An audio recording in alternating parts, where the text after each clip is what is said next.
What is going on, Chiefs Kingdom? Welcome back to another episode of the Kingdom Says podcast. I am your host, as always, Garrett Williams, and I am joined by my two usual co-hosts today back in action. We've got Kyle Henning on my left, your right. Kyle, how are we doing tonight, sir? I feel better than I did when our game ended Thursday, for certain, after today's events, because we're recording this after the Bills-Jets overtime game on Monday night. So, yeah. Doing pretty good today. Got some good news today, some odd news today, but good news, at least for this year. So, ready to talk to you boys about all that stuff and kind of get that out of the way so we can start talking about next week now. Yes, sir. And of course, joining us back in action, Arrowhead Tom. Tom, how are you doing today, sir? Oh, I am well, I think.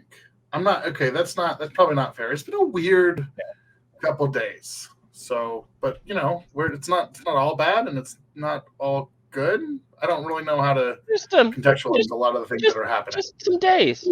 We're here. Things. We're here. Yeah, it is what it is. Like, I think everybody can feel that at some point, especially most of us recently with the things going on around us and our worlds and things happening. Everybody's like, yeah, days are days. They're all kind of... They are days, I'll tell you that much. And today some things are overwhelming, some things are underwhelming, and I just feel pretty much whelmed. Like that's has been pretty whelming. This was a steak chart. It would be just right in the middle of medium. Like there's no, it just right in the middle, just medium. No, it would be like if you ordered medium and got medium well. You're like, this isn't the worst thing. Mm-hmm. Yeah, but that's why you got to order medium rare. So then at least the worst case scenario you have is medium. Yeah, and if they screw up and if I order medium rare and it's not medium rare, it goes back. I'm sorry, I'm not trying to be that guy. I'm just that guy. You're doing it wrong. Okay, this is all right. Oh, no. 5 minutes in the podcast. Let me drop some knowledge. Oh no! Listen, when you are out at a restaurant, always order your steak medium well, and here's why. If it's a good steak restaurant, they're going to undercook your steak, so you'll get a perfect medium. If it's a bad steak restaurant, they're going to give you a really crappy medium well steak. But if you don't like it, you send it back and you get a new steak. If you send back a medium rare steak because you wanted medium, you're getting that same steak. And it's going to have lost its flavor because it's been on and off the grill. I understand the concept of it, but I don't want to eat a medium well steak. Well, if you can live, a smart steak. Now, if if it's bougie enough that you can be picky like that, then be picky like that. But I typically don't order steak from restaurants that aren't allowing me to be that bougie with steak because everybody will charge you $35 to $60 for a steak, and if you're not going to allow me to be picky about it, I'd rather it be undercooked. I'd rather it be undercooked. Mm-hmm. I'd like it to be a little more mooey than a a little less mooey. It's okay if it's a little more rare than medium rare. And then if you approach medium territory, Tom, that sound right there. If it makes a little more of that sound, it's fine. I'm fine with that. It's okay if it goes a little, it's okay. Leave it. Yeah, okay. This week's podcast request for comments or whatever. Let us know how you order your steaks. Okay. We'll put a poll out. We'll put a poll out. But let's do it this way. Hold on. Because I'm not talking like fancy, you're gonna pay. You can you pay if I make it at home. Well, no, I'm saying where you pay it enough for your steak that no matter what, it better be perfect or you're gonna send it back, right? Mm-hmm. Like there are some restaurants that's gonna be okay. I'm talking about let's talk baseline, right? What are you ordering at Texas Roadhouse? And don't say nothing. Listen, we've all been there, and those rolls are delicious. So. If we all I usually get the country fried steak at Roadhouse because it's so big. I can't. I'm just saying. I have specific if I'm gonna go to Roadhouse, I'm getting the country fried steak because it's the size of my whole torso and it comes with sides. So does the steak, but it's way bigger. I can't honestly tell you guys that I have been to a. I don't think I've honestly. I don't know if I've been to a Texas Roadhouse. All right. Well, when you guys come, when we're in town for the game, where I'm going to go to Texas, where am I supposed to go? Report on. We can't take him to Texas. We can't take him to Texas Roadhouse while he's in town. There's still better restaurants that he hasn't tried that are Kansas City local. Well, we've got to figure this out. There's got to be a Texas Roadhouse in Arizona. There has to be. But do we trust him to go by himself? Probably not. If we have to go out, we don't play them this year, do we? Because they were atrocious. No. We'll have to figure something out.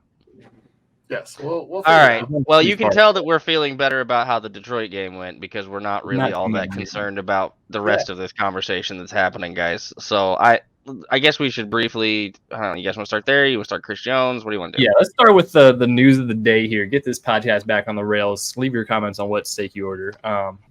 Chris Jones today, it was announced, signed a deal. Chris Jones signed a deal. Now, Yep. Chris Jones signed a deal. He is going to be available for us for the rest of the season. This deal that Chris Jones signed, how do we, very interesting deal. So he signed a 1-year deal, not a 1-year extension, allegedly, from reports. It's a 1-year deal, ripping up his current last year. I don't even know that they're ripping it up. Or who knows what we still, as recording this, the deal has been announced for about, as we record this, the deal's been announced for about 6 hours or so. Oh, Still more than that now. We're 7.5 one hours deep of this announcement. Not one lick of like any kind of information on what the numbers are on this deal. So that's very 1 year. It's got more incentives. Incentives. That was the only indication we've got is there are incentives in this deal. Well, hold on. We do Chris know. Jones also tweeted. Yes, Chris Jones tweeted that he made up the money that he lost holding out. Allegedly. I would assume that for the sake of pride, he's probably got a little bit more, tacked on there or whatever, right? It's going to be very interesting. Just bizarre. Okay, I'm going to apologize now because this is a weird episode and I think we're all in a weird mood. But it's kind of like having most of us don't know what to do with this. Part of you's really excited and part of you's starting to be more concerned the longer it goes. Like I don't know how to feel about it because it was a very weird feeling when you first saw the deal. It's like we were all excited. In fact, props to Garrett really, for retweeting the news. I actually found out from our own Twitter account. Kyle, we were pumped. And then they're like, just kidding. It's not really an extension. It's just I tweeted he signed, and I'm like, great, we actually have a deal. And then Rap's tweet came out, and I was like, oh. You mean he just agreed to do what he had agreed to do 3 years ago? He signed a franchise tag? He signed a nicer It's very unclear. I'm gonna let Tom finish because I have some things to say about this. And we have a lot of thoughts. So when we said tearing up a contract, if there is a contract that should be torn up, I hope that it is. Torn up. This is gonna be I'm gonna throw this up, and Kyle, you can dunk it. This is the alley-oop. If there's a contract that should be torn up, it should be the contract that Chris Jones signed with the Katz brothers. All right, Kyle, have at it. Okay, so there's several things to remember when you look at this situation and how all of this has gone. The Katz brothers are the ones that released this announcement of the deal through Adam Schefter. Mm-hmm. You can pick and choose who reported it first, but Adam put it out and tagged them in it. So it comes from there. All right. They signed a deal. A 1 year now. Notice what was absent in that initial tweet was what kind of deal that he signed. Because naturally, when you see deal, you don't think he just re-signed a deal that he's already had a contract for the same year he already had a contract for, because, well, that doesn't make a ton of sense. Now, and this is what I'm getting ready to get into. Why would you do that, Garrett asks. Well, the only thing that makes sense at this point is that they basically agreed to Chris, hey, we know this hasn't exactly gone as you've drawn this whole thing up. It's not exactly gone as we have either, but we're going to go ahead and give you the benefit of the doubt, give you your pay raise because you do deserve more than $19.5 million. But we would typically do that in a traditional fashion with an extension, and this is going to be weird. So now a lot of this has to be incentives. And in order to structure this, also, this is the part that I'm most interested to see is how they do the conversion of the base salaries and the payout and the bonuses, because they're going to have to get cap space out of this deal just to make it make sense. They don't even really have cap space for him right now. The other reason that I say that they're doing it looks like the Chiefs are mostly the ones doing the favor is we have no other details. They have not talked about a no tag clause, which if that was the case would have been in the initial freaking tweet. I almost guarantee it. Yeah, it's unlikely. There's it's unlikely. It highly unlikely at this point. There's no mention of any of the adjustments to the numbers. There's no mention of any of the incentives put out.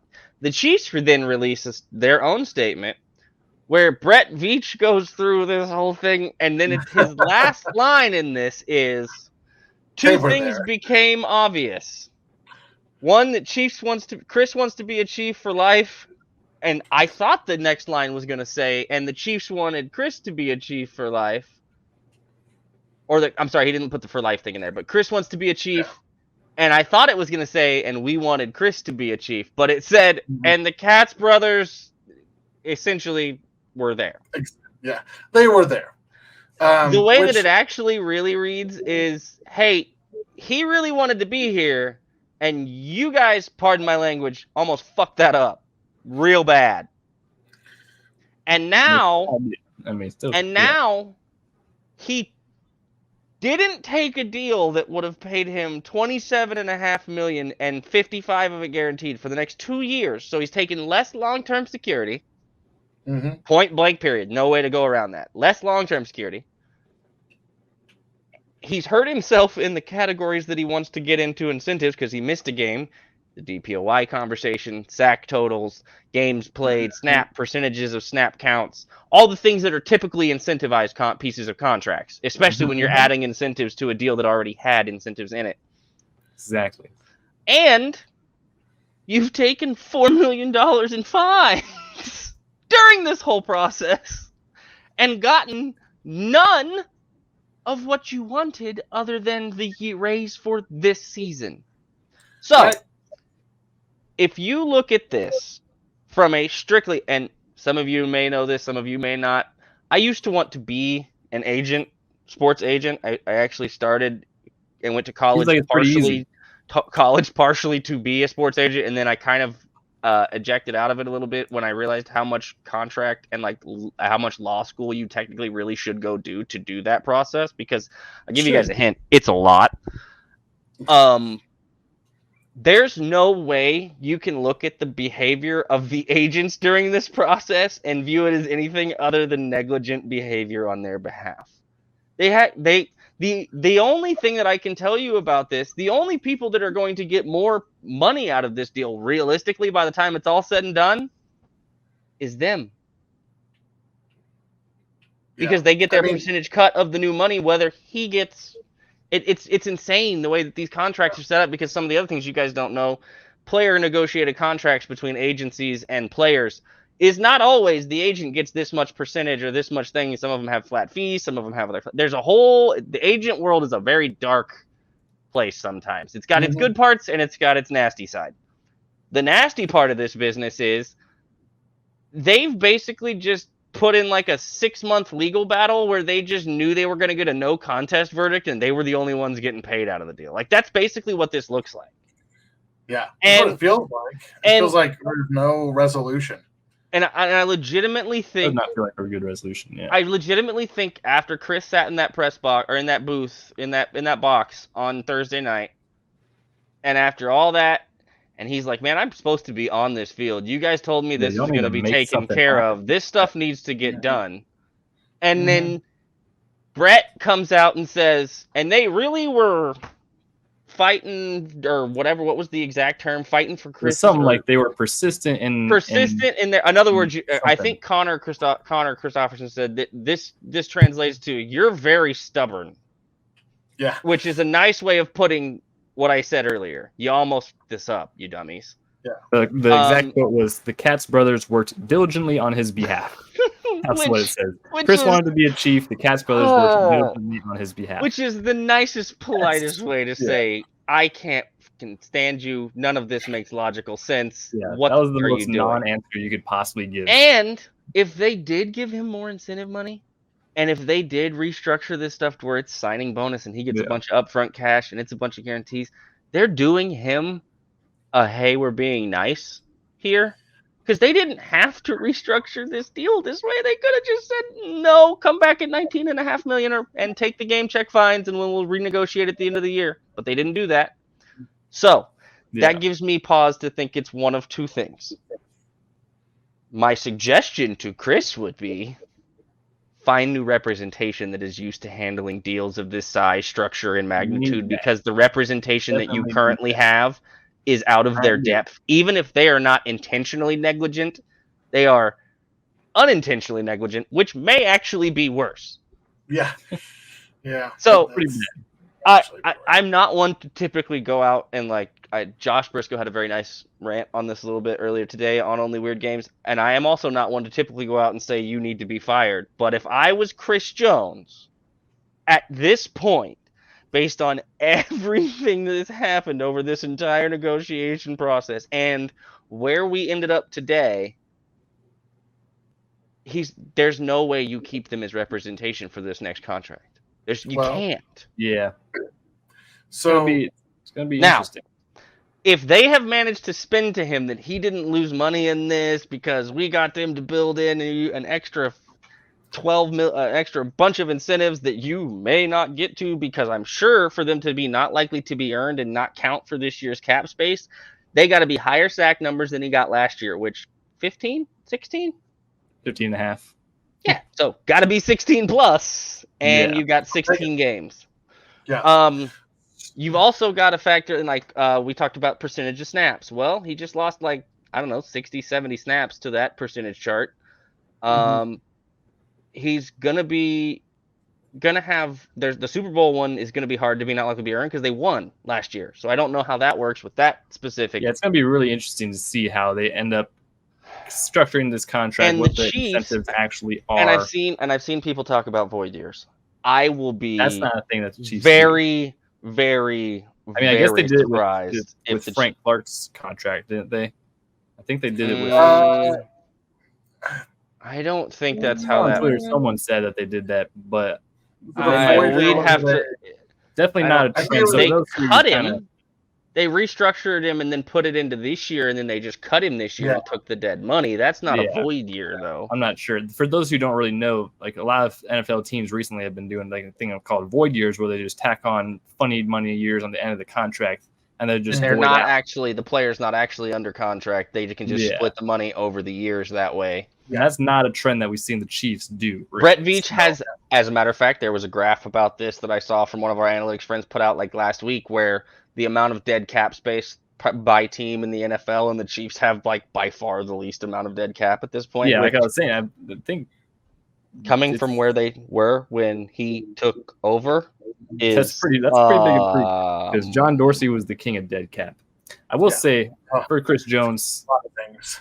The contract stuff, the agent stuff, it's going to be interesting to see how that continues to work out. Obviously, with the 1-year deal on the field for the Chiefs, it means that they get him back, 7 or 6 games earlier than what he would have had if he held out, which is good for the Chiefs, right? But also doesn't really, indicate well for a long-term deal. I've also seen this might infect how the franchise tag works next year. If they were to franchise tag him, I think the total might be higher than what they might. It won't be the 24, and it won't be the 32. It'll probably be close to the 29 or 28 and a half. They were willing to pay him any way because. So there's that part of it.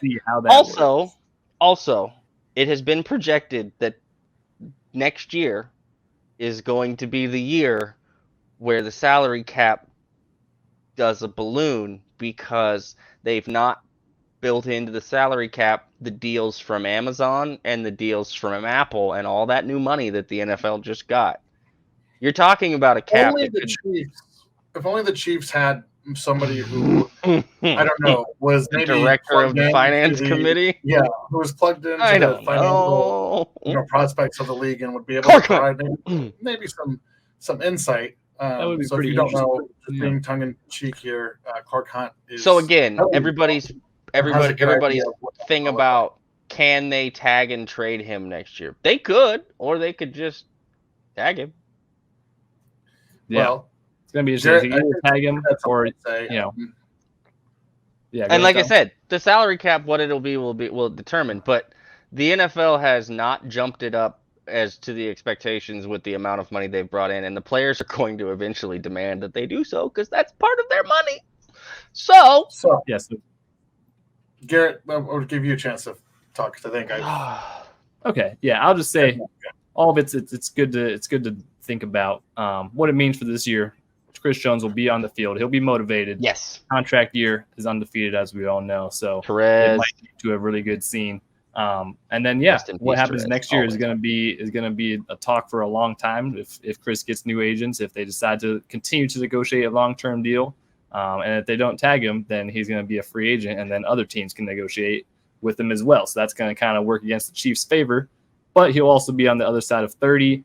If depends on how this season goes. We'll kind of see what value he ends up even getting. And even if they don't fire him, even if he doesn't fire the agents, yeah, they've now done the agents a solid too, because this is at minimum a save face for the agents. Yeah, because they've allowed them to claim a kind of win, even though most of us are like, really, it's not a win, but it's kind of a win.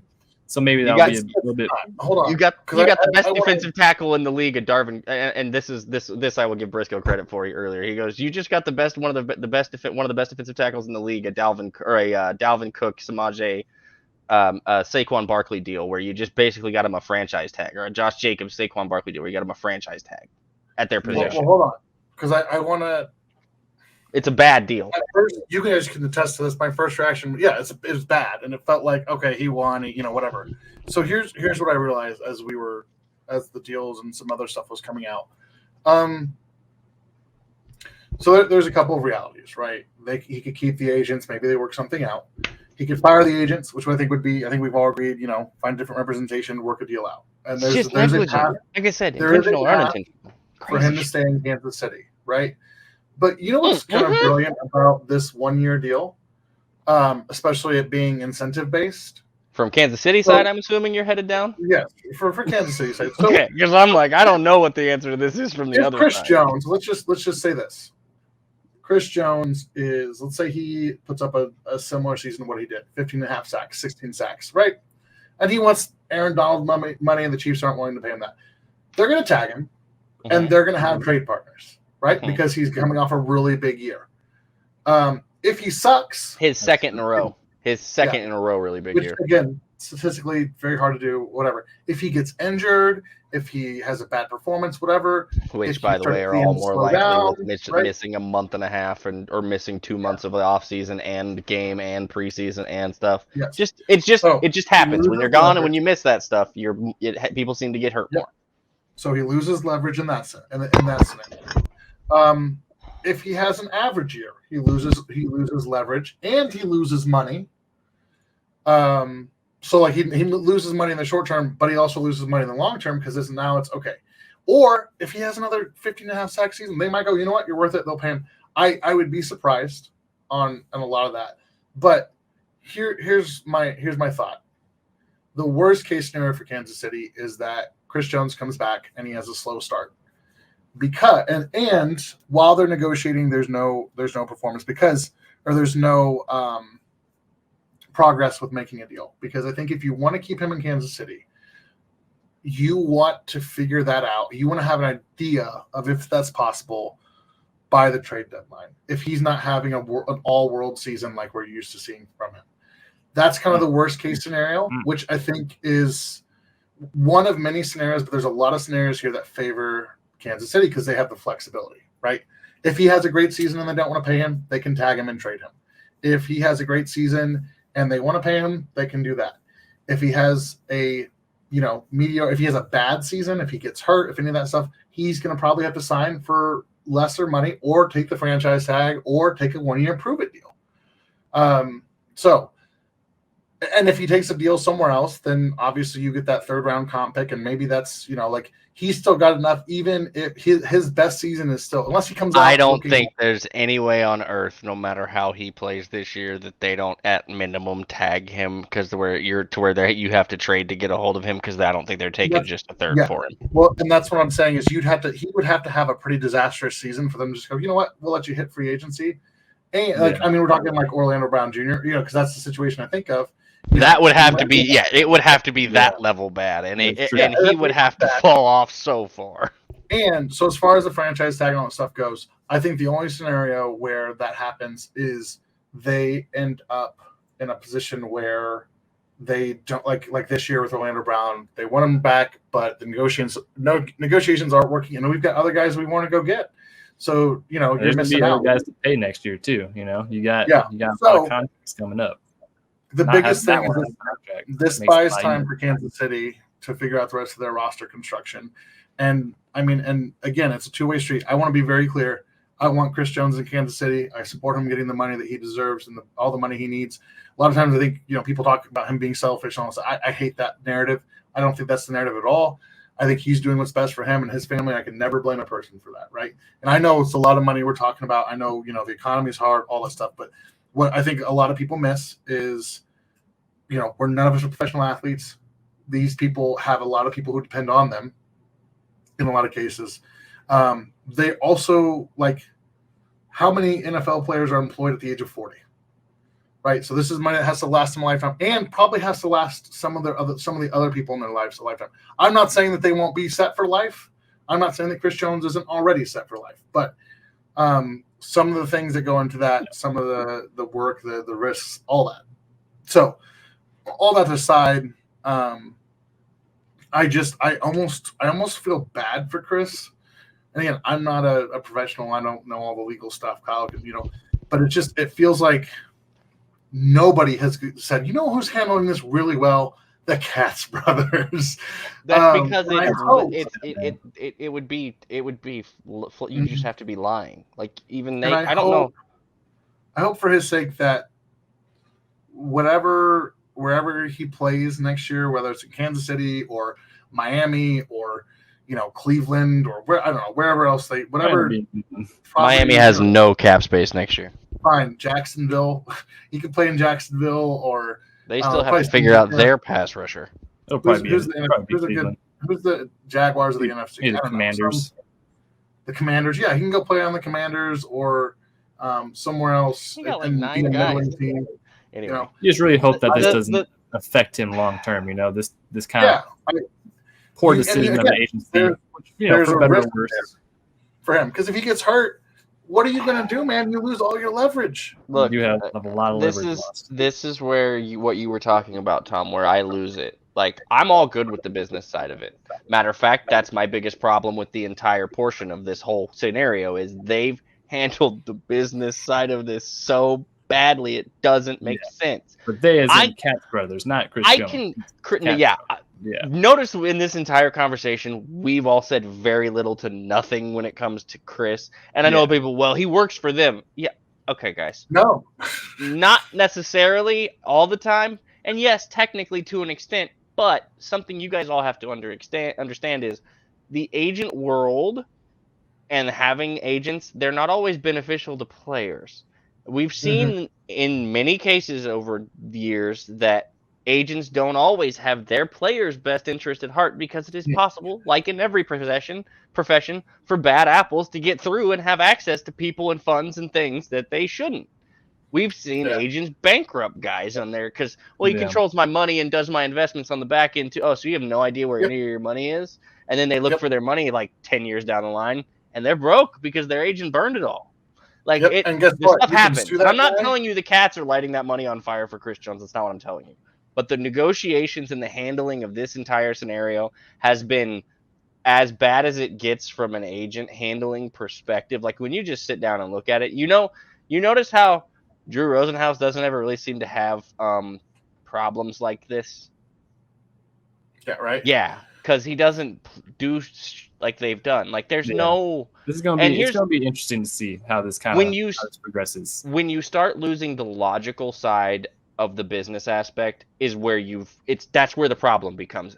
And Chris not signing a deal that added 2 to 3 years to this deal and guaranteed him $27.5 million a year, essentially, and to now go back and get incentives that might get you to 29 this year if you're lucky, if you get every single sweep that you hit in your incentive deal, and it's to compensate for $3.5 million in fines, and you missed a game, and all of this other stuff, and you still don't have any more long-term security, you cannot tell me that the agents made the right decision for the player to protect, because some of the agents' responsibility is to protect the player from themselves. Just like the trainers and the coaches' responsibility when players get hurt is to protect them from themselves sometimes.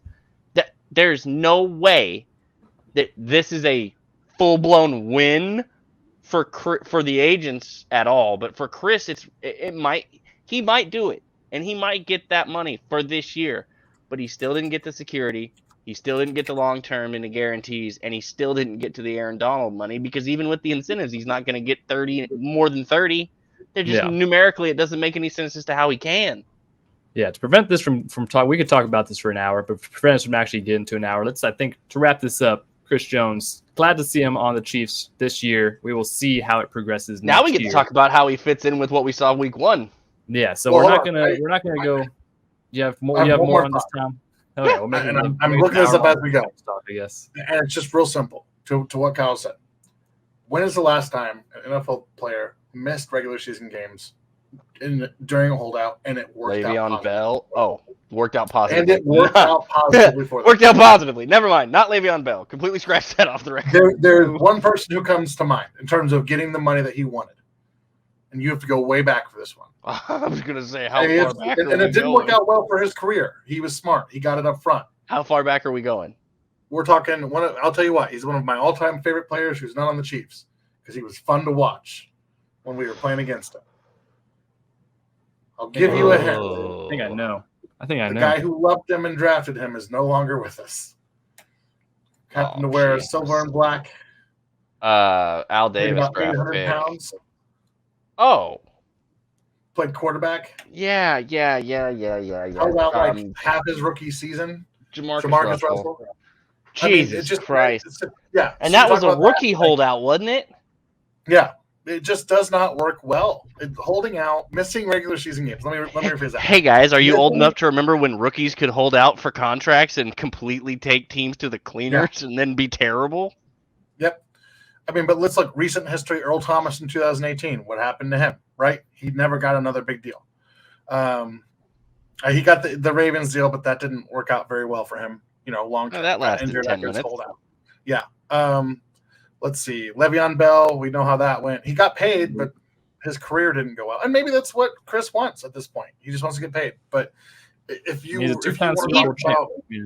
you wanted to get paid, you turned down getting paid like that.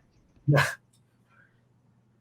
Yeah. So that's all we have to say about it. I think we're going to move on to. I'm extraordinarily happy that he's going to be back in the building.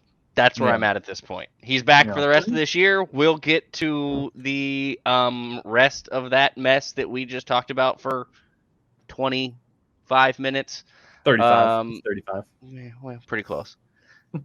I'm assuming there's going to be some cuts at the beginning of this because there's some wildness in there. But anyway, so for all that, it'll be end of the season, and maybe he'll have different representation. Maybe we'll have some progress. Maybe we have this conversation at the trade deadline, like Tom said. I don't envision the trade deadline conversation happening because I just don't anticipate him being terrible out the gate. I don't think it's out of the realm of possibility, but who knows? You never know. I'll be surprised if he's terrible out the gate because he's not that type of player. And as Garrett already mentioned, contract year, undefeated Terez Paylor. And as Garrett is trying to mention, the Chiefs actually played football, so we can talk about some Chiefs football that was unfortunately played on Thursday Night Football. We're going to try to keep this pretty short. Aren't we, boys? Yeah. We're going to try to keep this pretty short because the performance wasn't ideal. So obviously, Chiefs fell to the Lions 21-20. Biggest kind of story of the game, the drops from the wide receivers. I believe there was 10% of Mahomes' passes were dropped, if I saw that correctly, like 7 drops. I think they had 9, actually. 9, okay. The last number I saw was 9. Right. Yeah, so it was a pretty brutal performance from the offense. The defense, we'll talk about the defense here in a second, but the offense definitely was not firing all cylinders. Travis Kelce missing the game, unexpectedly. There's the thought that he might play pregame, ended up not looking good for him. Apparently, according to reports, they had thought that he was going to have a season-ending patella injury. Turns out he should be good to go next week. They thought he broke his tibia at his patella, which would have been ungood. Bad. Yeah. Which I'm naturally very glad that wasn't the case. Also, Travis Kelce was probably more agonized by watching what took place on the field on Thursday night, than he would have been running around doing things, but I'm very glad they protected him from himself and held him out of that game regardless, because he didn't need to play with that kind of a thing being that close. He didn't play, but he was missed. I'll tell you that much. He was missed as far as chemistry-wise in this offense. It was just the go-to spot on third down, man. That's all that and a team that played you I can say right now with pretty good confidence, if Travis Kelce plays in that game, they don't play zone that much because he would have been absolutely destroying them. Yeah. We know what Travis does against zone coverage. Detroit played what? I thought I saw the number was like 80-something +% they zone. They zone heavy at the second half of the game, especially to eliminate MVS. And that really put the pressure on the other receivers. And it just was not a good because MVS was the other veteran in that room. Having flashbacks. It was rough. It was a rough go of things for a lot of reasons. But Patrick wasn't getting hit like he was in the Tampa Super Bowl, but good God, they couldn't catch a cold like the Tampa Super Bowl. Yeah. Pat didn't have the greatest of games. I mean, it's tough when you have the circumstances stacked against you. You know how many balls have to hit people in the hands or the face. That is true. I mean, it's tough. I mean, he did have a little bit of happy feet on some of those. There were some looks he missed, but overall, overall chemistry. I think it's fair to say. Yeah, I mean, he can take some blame. He's not sure.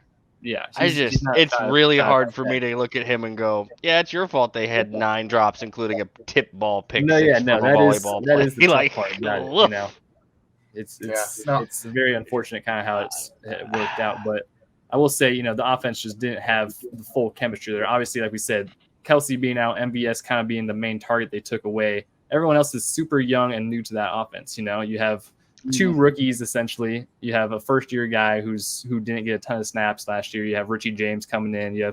I guess you have Justin Watson, who ended up being kind of wide receiver. Who, by the way, looked like the best wide receiver. He was the most confident wide receiver on Thursday. And 95% of this fan base seemed to wanted him excommunicated from the entire AFC. A matter of like a week and a half ago. So, I still feel that way. Well. Good thing Patrick and Andy don't, because we would have had even more problems. It was rough.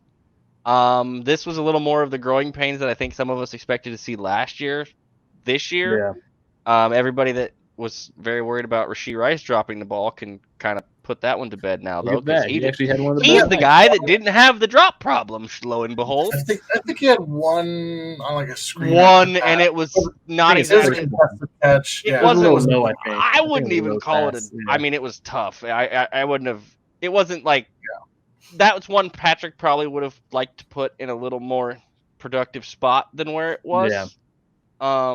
But again, drop's a drop. But again, like when you go look at the whole scope of things, he had and then made a couple big catches, including his first catch. Although, as somebody, I don't remember who it was, pointed it out, if you got to see the angle of his eyes when that ball was thrown to him in the end zone, you have never seen someone so focused and so intent on making sure that ball did not move out of his hands. I sure bet. He had a good game. It was good to see. It was good to see Rashee Rice step up. We didn't see much of Noah Gray, who was kind of the step in for Kelce there. They tried to get him involved. It's just, he doesn't have that feel for the soft zones like Kelce does, So that was kind of the biggest issue, like we said, with the zone play that they were using.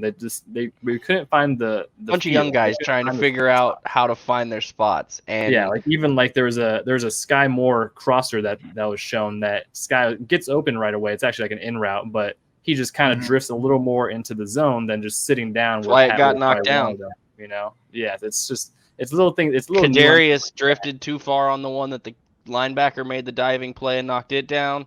Then the next drive, somebody else drifted too far, the crossing route where it hit Kadarius in his lap because somebody cut right in front of him when the ball got there. Mm-hmm. Right. Some of it is just the nuance and the timing, and it's this. There's a difference. So I'll talk about Kadarius here in a second. But the difference between game speed and practice speed, is a real thing. It's a real significant. difference. Yeah. And especially, like some of these guys, you have the practice speed, and again, there's preseason reps and all that, but it's just different. Even preseason to regular season, there's a different speed, and so it's frustrating, but not the end of the world. Not the end of the not world. the end of the world. The sky is not falling. There's I would lead you there's into this. the potential that it should get better and improve as the season goes on. I'll lead Tom into his Kadarius Toney with this. Andy Reid is correct in the part where he said he put him in some bad scenarios and asked him to do some things that he shouldn't have asked him to do 5 minutes off the injury list. That's factually accurate. The guy actually hadn't played football since February. Like February, guys. He got hurt the first minute of the first practice. So, played football in February, had surgery, didn't even participate in OTAs, mini camp, nothing. Had surgery. Missed all of training camp 5 seconds in off a punt return, and everybody's like, I can't imagine why he's a little rusty. Like out of guys that should have got the snap count, he should have been a snap count guy that they kind but of just when you don't have Travis Kelce 15 minutes before kickoff, that does change some things. That definitely does change some things. Tom. So let's let's talk about my boy Kadarius out here. Let's talk about KT. Okay. Yeah, listen. Old Instagram fingers. Listen. I personally don't mind that. I have no love for the Giants fans. That's between them, and you know what? A lot of them made their bed and they can sleep in it.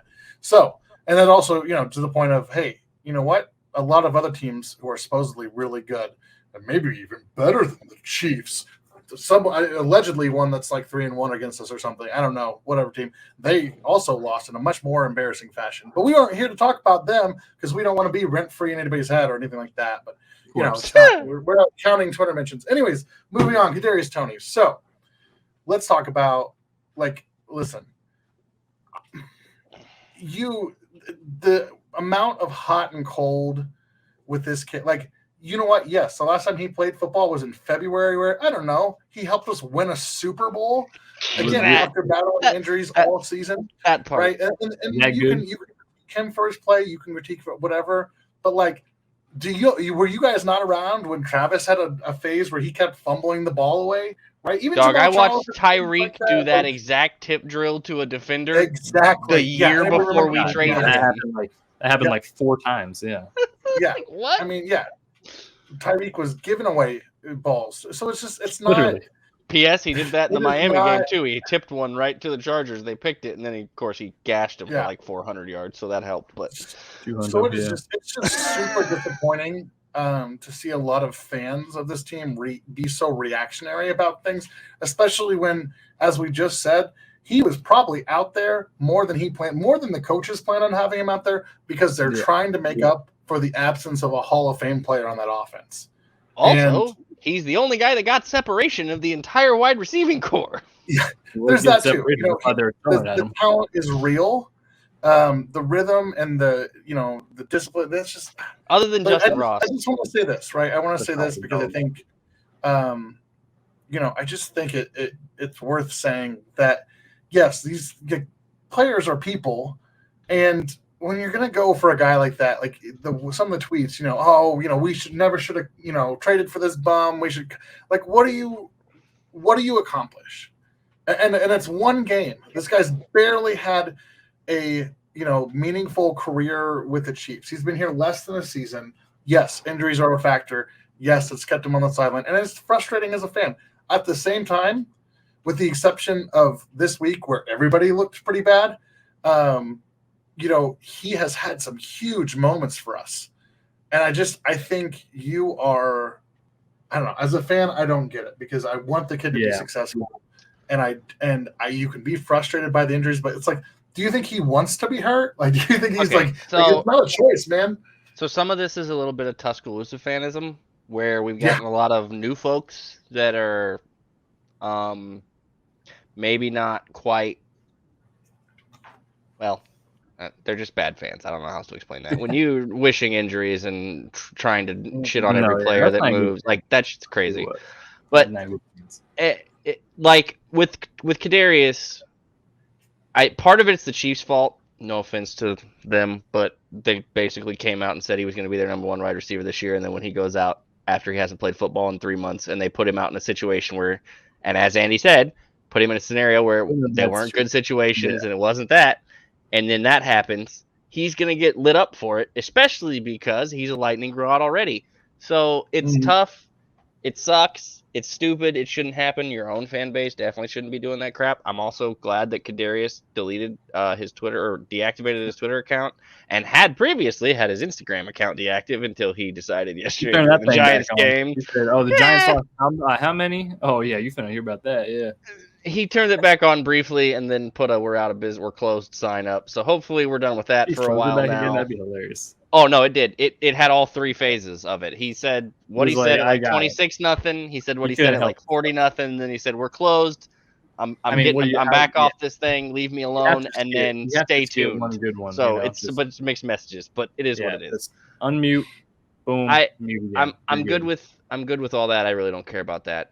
He's going to be fine. Much like everybody panicked with Rashee Rice dropping things, and this is kind of what my purpose was of bringing up the Rashee Rice drops, and then everybody all of a sudden he was the guy that was fine in week 1. It's the same concept for me in this. I'm going to say the same thing that I said when it came to Rashee Rice to all of you who were having a nuclear meltdown about that kid. Stop. Also, the Sky Moore stuff. The Sky Moore stuff. Everybody take a breath and stop. Right. The offense is built we just spent 30 minutes earlier talking about who the defense is built around, and we're getting ready to get to that part when we get to talk about how he fits into this defense now that he's back.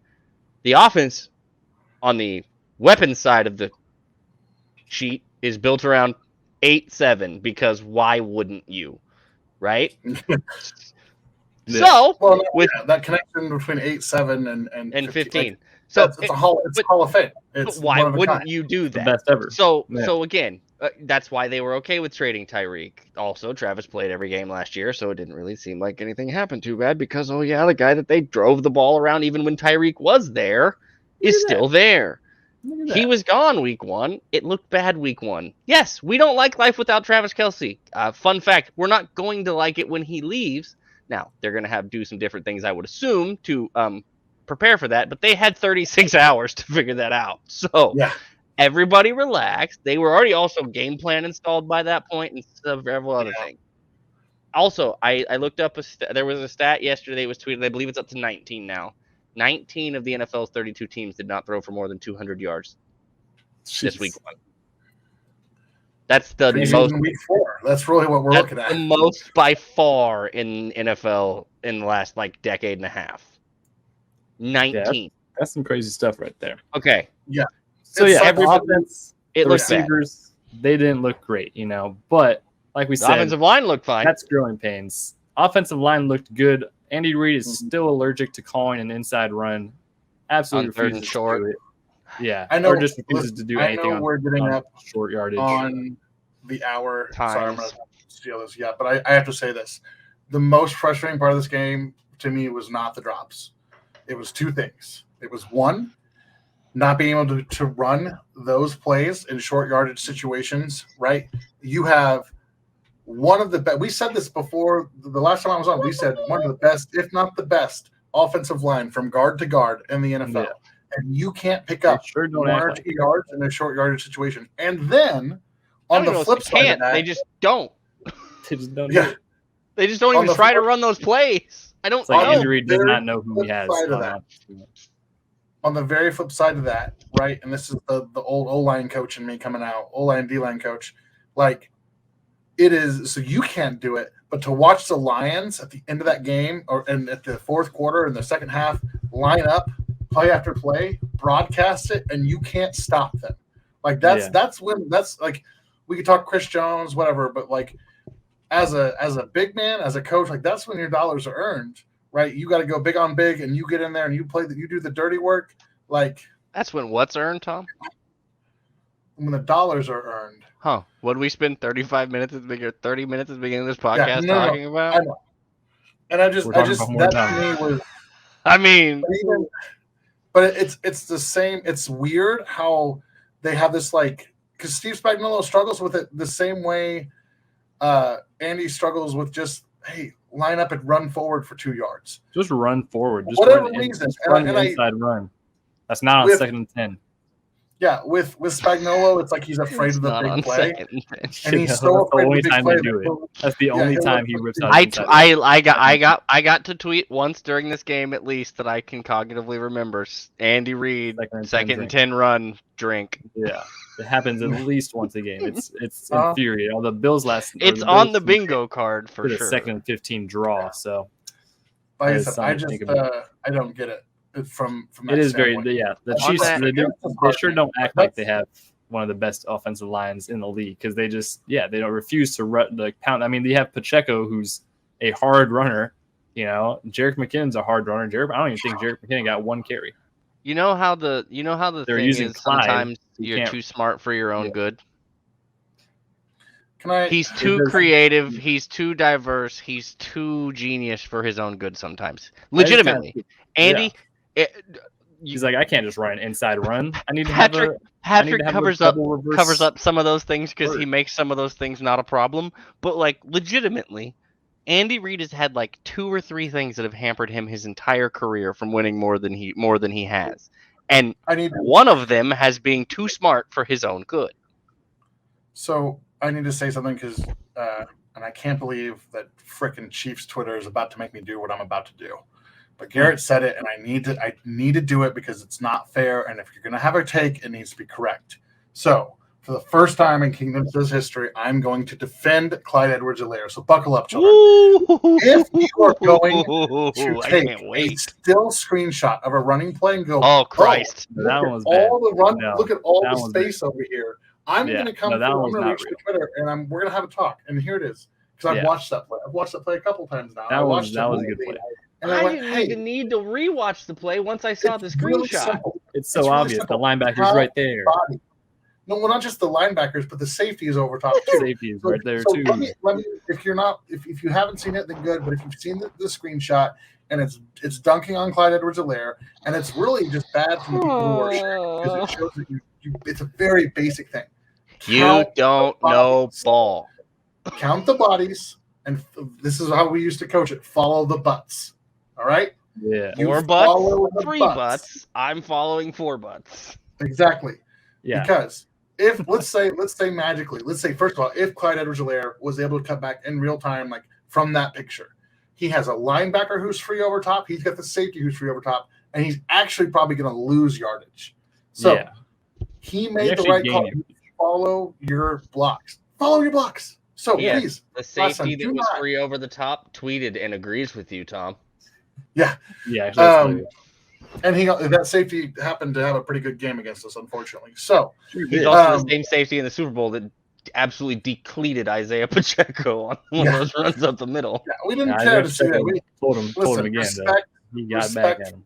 to him, but yeah, I just want to make sure that, like, again, I Yeah, don't that wanna was have actually one of the positive plays. No, actually, no bad. respect to him because he doesn't respect anybody that's not on his own team. But that's just No, CJ yeah. for you. So Exactly. But I'm all that good was with one of the Cut plays Chauncey. that Clyde actually had a positive impact. I'm talking about all the I other just- plays that he didn't do as Yeah. exceptionally well. Like I He's said, just a don't make limited me athlete, defend Clyde. you know. Yeah. Don't make me do Yeah. it. Look, y'all. Improve With your that being takes. said, I the run I game hate to be that definitely- guy, but definitely left to be some. he wasn't bad in the run game. He wasn't also bad in the passing game when they used him. I think his expected yards was basically dead on with what he got, which I know that annoys some people, but Andy likes steady. Yeah. And if you're gonna get your expected yards every time and you're expected to get 4 yards, he's gonna run you for your 4 yards and be good with it because 15 has the ball the other 2 downs, or he can run you 4 yards a clip, and guess what that equates to, boys and girls? That's a first down. Yeah. I would still. It's not going to break your ankles. He's not I going would to take still it argue he 75 should to have the got- house. He's not Yeah. going to make you look fucking stupid Listen, out you there. need but- a good Clyde with other players. Linebackers. You He's need- not going to get you open. need a or good anything. Sometimes, Don't do that because that's not true. His pass blocking, we talked about at the beginning of this year and in training camp, is exceptionally different than it was It's last better. year It's and better. the year prior. I still His do rookie believe that year he was got absolutely too many- atrocious. I still Y'all do remember think he got too many snaps. I do. Y'all remember when he couldn't block Garrett on a pass block snap? You remember that? And I'm not talking Yeah. about Miles Garrett. I'm talking about Garrett over here to There's the someone other else that side. can't That block one. Miles That Garrett, one. and That that's one. yeah. Oh! That's, Oh, no. yeah. Oh, no. We didn't go there. No, we didn't. Who else No, can't listen, block Miles listen. Garrett? What? Orlando Brown Jr.? Who? What? Anyways, I don't know who I you're still talking argue about. that Clyde should have got less snaps and Pacheco should have got more snaps. That's neither here or there, though, because That's the guy they put on the snap count, not Kadarius. But I think I know. it's It's like, because, well, how do we, I mean, well, obviously, we said because think of about Kelsey. it. That's They a thing, trust but more of, well, but they also trust Clyde more. He's got more experience. He's played more snaps than the backup tight ends. Jarek has played more snaps, so you see him and you're like, they ugh. limited Isaiah. No, It's but just- think Hold on, about it hold on, logically. Hold on. I want to hear what Garrett's trying to say.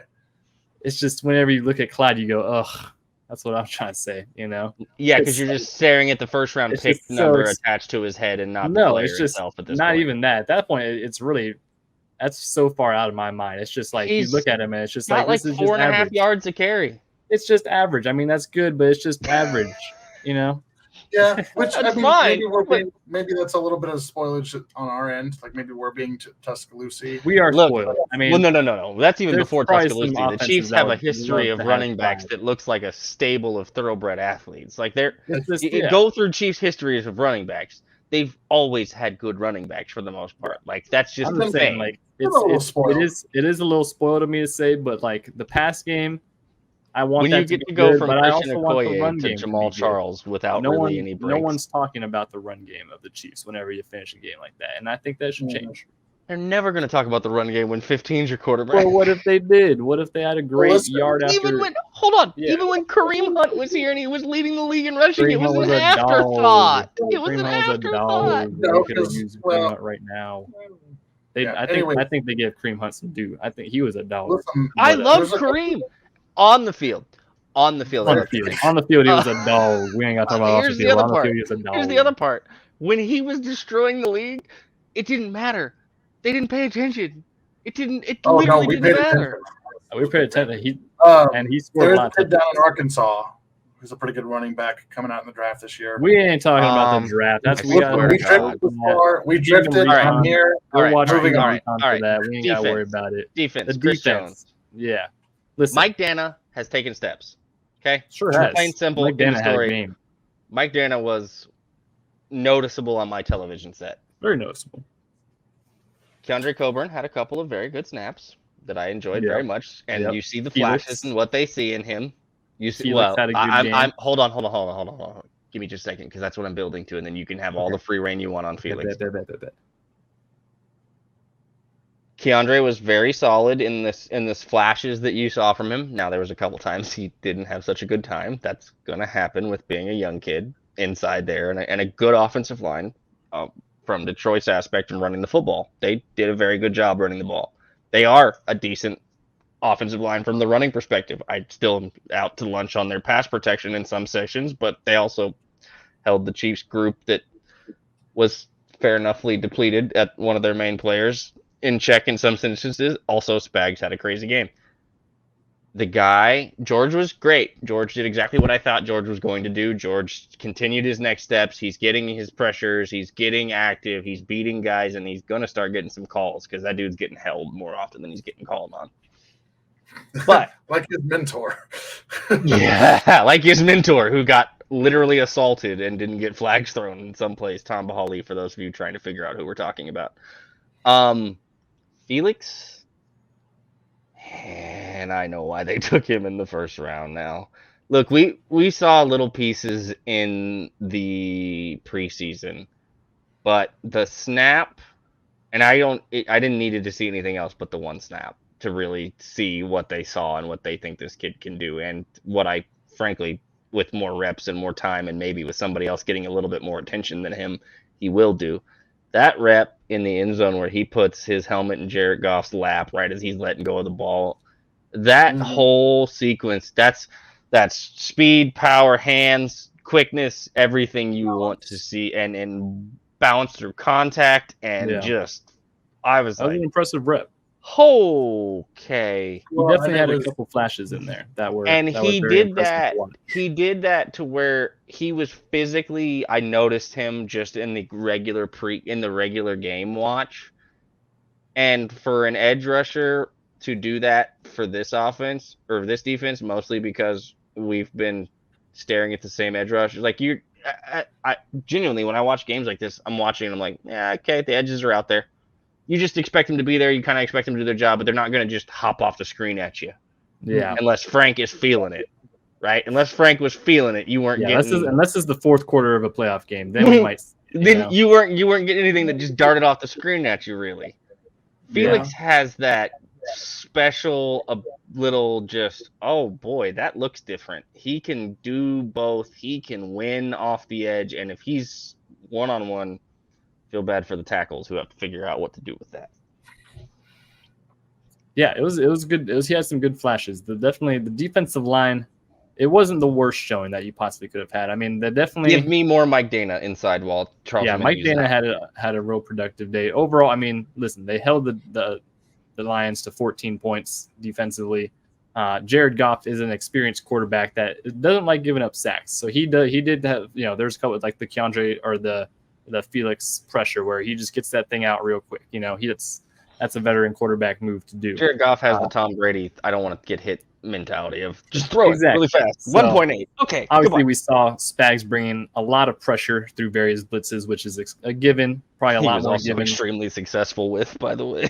Oh yeah, it was hitting. I mean, it was hitting. It's hard. The great thing about Spags' blitzes is that he literally has so many of them, and they just come from everywhere. So it's like if you try to prepare for some of them, you're not even probably going to see those ones in the game. The way that he shifts coverages, it's. Have we seen him in that bag this early in the year though? He looked around and went, "Wait, Chris is in here. That's all right, what you gotta I got to do. pull some shit out a little earlier than that's I would what you got to do when you normally do." don't have your best two pass rushers with Chris and Charles Omenihu there. You're like, all right, let's just. When we predicted on the show last week too, like he's going to be in his bag. Who also on his, by the way, judging by his social media mentions and interactions, is chomping at the bit to be back on the football field because Charles Omenihu has been extraordinarily active in the tweets and quote tweets the last couple of days.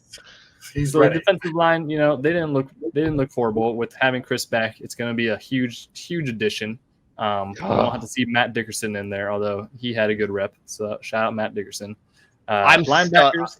Can we talk about that briefly? I'm really surprised it was Dickerson that got the elevation and not Danny Shelton. Yeah. Nothing against Matt Dickerson. I have and I shouldn't be necessarily surprised because he was the one that made the 53 and Shelton didn't. But seems like they could have used Shelton a little bit more. I don't know. Danny played in Detroit. Yeah. He was a Lion. Played in Detroit. He was a Lion.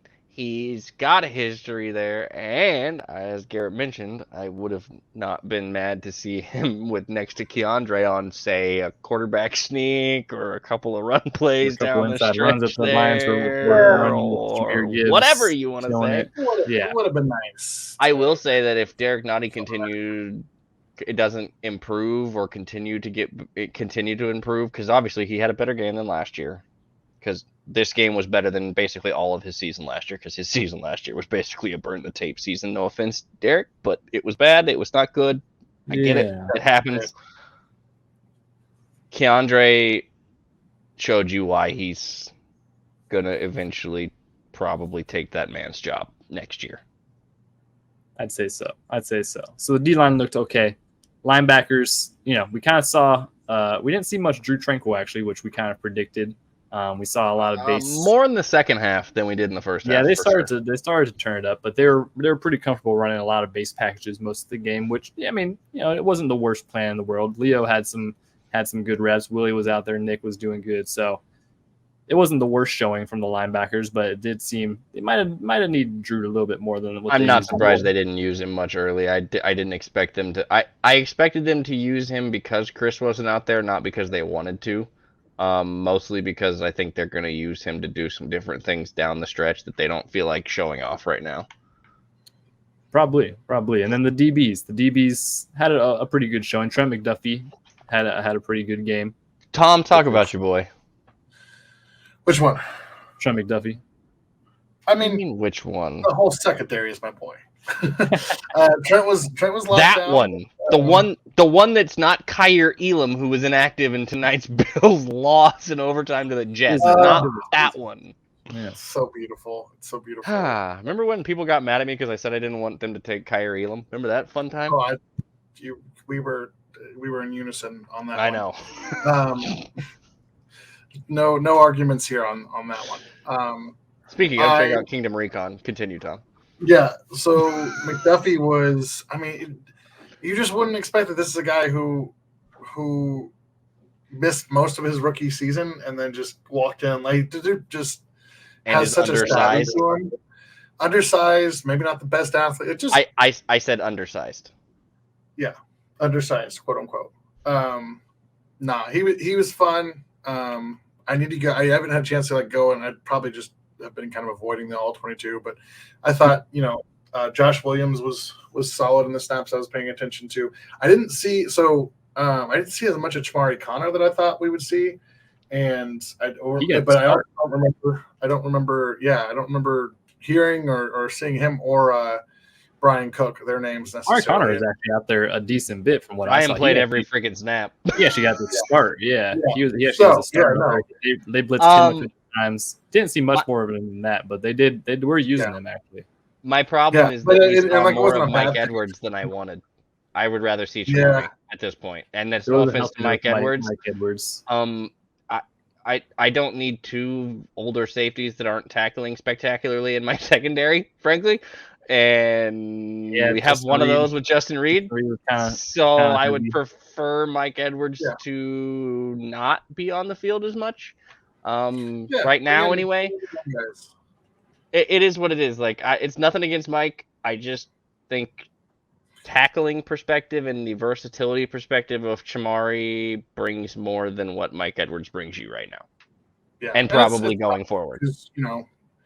I don't want to say that Steve doesn't like to play rookies, but it's a balance, right? He doesn't, but he'll also play them if he has to, and if they've earned it, which we found out last year when he played the Watson and Williams combination for basically every snap. He sure did, and that worked out pretty well. I think Chamari Connor is going to be a really good contributor. His role will continue to expand, I have a feeling, and Mike Edwards will continue to probably decrease, would be my guess. Honestly, when I was watching Chamari Connor last night, I kind of thought I hope L'Jarius Sneed has a really good season, because if he doesn't, I don't know. It's Chamari Garrett Connor. Just read my mind. Yeah, I'm just saying, L'Jarius Sneed, first game back out there after I love L'Jarius. I love L'Jarius. Keep L'Jarius. Hold on. I'm not shaking my head because I'm shaking my head because I've been saying this since the kid was drafted. Okay. I don't think he's going to be the replacement, but I've been telling you he's going to be the dude this year. Well, he is a dude. They got to replace. They got to either pay L'Jarius or replace L'Jarius next season. Yeah. We have had that conversation. I'm just telling you, I've known that Chamari was a dude since he was drafted. I am just simply saying out loud, I hope L'Jarius Sneed has a really good season, and then we see some fun happen the next couple years. I would like to go back to the part where I wanted L'Jarius to be signed this offseason because I wanted Chris's agents to not suck ass and do their job correctly, and then we wouldn't have this fucking problem. But I digress. We're not going to go back down the Chris Jones's agents suck route. Now we've come full circle. No, so the Katz brothers should be interesting to see the secondary progress more throughout the year. Once L'Jarius Sneed keeps on getting back up to full speed, Trent McDuffie's going to keep balling. All the young guys are going to contribute, and like I said, 14 points to a good Lions offense like that. That's a good day. That should have easily won the game. Really, the penalties or the loss was on the offense. As I feel pretty confident in telling you that I don't think the offense is going to have as bad a day at the wide receiver position or at the pass catching position as they had Thursday, probably the rest of the season. If there's any hindsight, if there's any bright side to this for Chiefs fans, that's probably going to be the worst offensive performance you'll see. Knock on wood, of course. But careful, don't say it out loud. I knocked on wood, man. There's wood right here. I knocked on it. It's genuine oak. My old desk is made out of oak, so yeah, we're good here. I got genuine you. Oak that we're knocking on. That's almost seems kind of like the floor for this offense, So I'd hope so. We saw a pretty bad showing versus the Bills last year, so who knows? But we've got the Jaguars coming on next week. We're going to have a separate episode going into that later this week, most likely. We will. We will definitely have an episode later this week. Any other news? Hopefully, by that point, we'll have Chris Jones' actual contract details. Although we might not if they don't process the He might just walk out there and they'll just have a hood over him. I say we might not for a real good reason. We may not, because they may not have to make a corresponding move until Saturday. Right. And that's the big. There's going to have to be some kind of corresponding move. So well, they can ask for an exemption, technically speaking. Just put him on the practice field. Just to get him. So there's a bunch of different things that go into that side of it. It's a little bit minutiae and not probably all that much fun for people to listen to. Try to be diagrammed to you, and I won't bore all of you with it. But essentially, we're not getting any diagrams. What the heck? I signed up for. They've got to come up with. They've got to come up with diagram, between $4 and $8 million, depending on whose cap space numbers you're reading, if they don't fix any of the base salary and the stuff from this season. So, details probably. Well, as soon as we actually diagram terms. As soon as we actually get real details from this deal that we're not going to get until it probably crosses through the league office's desk and Adam Schefter and Ian Rappaport can sit down and read it themselves and Spot Track gets their hands on it. That would be my guess is when we find this stuff out, because as I mentioned earlier, the PR aspect of this is the agents aren't going to release any information that doesn't make them look good. And I'm willing to bet you at this specific moment, we're out of those kind of news releases, because those were all put out 7 to 8 hours ago. I'm thinking we don't see the Cat brothers for too much for much more. And the Chiefs don't publicly broadcast that crap. So my guess would be it's going to clear the transaction wire at some point. And I don't know how that works until as far as when they have to post that to the transaction wire because of the exemption and all that crap. And they don't necessarily have to make a move until Saturday.